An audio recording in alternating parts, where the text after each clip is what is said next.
Maine Mendoza update. May nagpa-picture pa nga kay Maine dyan sa Thailand. Sabi, meet the beautiful MC from the Philippines. Yan, Maine Mendoza yan. Naka-channel pa nga si Maine.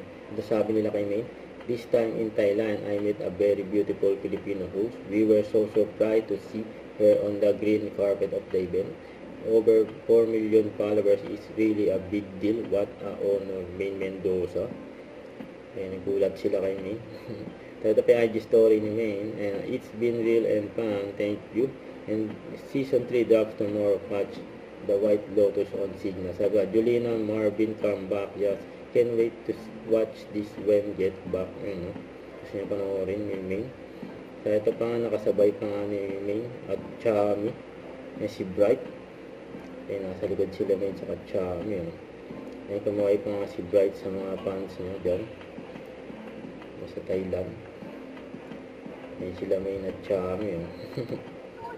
Magkaroon sila sa Philippines. Ito sa post ni MJ Mapoy. Interview ko na rin yun. My wife, Maine Mendoza.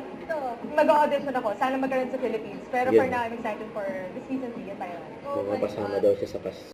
Don't forget to subscribe and click the notification bell for more update. This is Richard Reaction Live. Stay tuned for more video. See ya.